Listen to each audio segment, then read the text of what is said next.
very good. Now we came to the most important part, perhaps, of our theoretical part, which also, in a sad way, is the part that you'll not really need for this particular workouts, which we will do on the back. But I want you to be very, very aware of this part of boxing, of this fundamental pillar of boxing, which is fundamental pillar number 2, and that is protection. Yes, the bag is not a danger for you, and she will not punch you back. That's true. But you have to be aware, because if you want to take your boxing to a next level, to a boxing gym where you will conduct some kind of a sparring, or maybe even you are one of those students that will end up performing, fighting amateur, who knows, maybe you are one of those that will turn professional one day.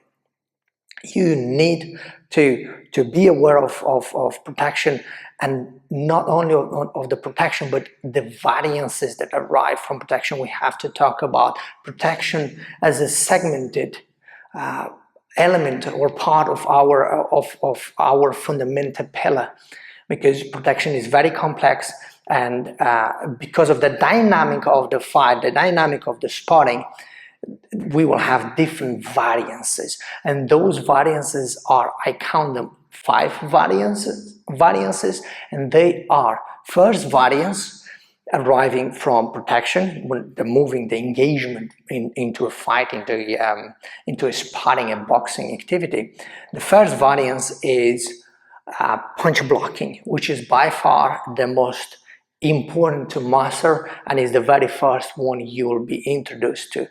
Punch blocking basically is when you cover your temples, nose, chin, and ribs with your forearms correctly, like we talked already. That is the reason why we adopt a boxing stance, and that is the reason why you adopt a boxing stance variance, and you put your hips in diagonal with regards to your target, right? We talked about squared and diagonal.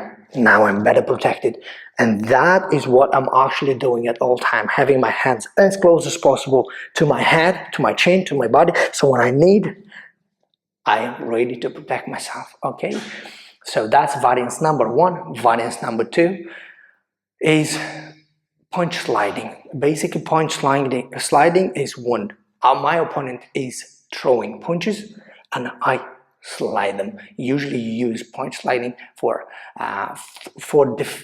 sliding punches from the straight punching group. We'll talk about in a moment.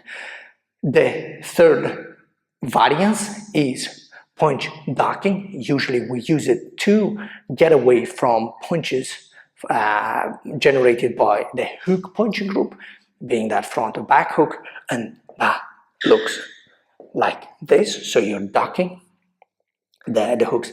You'll see in a moment, in real time, how that is done, and the importance of punch ducking. Number 4, variance number 4 is punch deflecting. Basically is when you anticipate the punches coming to you and you are deflecting them, and to a certain extent blocking, deflecting at the same time. We'll talk about the pros and the cons of all these protection variances in a moment. Last but not the least, and I think to be the one we strive for, is variance number 5, and that is punch avoidance. Is try to stay outside of the striking range as much, for as long of a period as you can, and only get into the striking range whenever you are ready to strike, inflict your damage, and get out. Touch without getting touched. Remember, we are in the distance management and control underlying problem, and all we are trying to do is to inflict damage as safe as possible, so we don't want to expose ourselves too much. But we have to use all these variances in combination in order to be successful in boxing.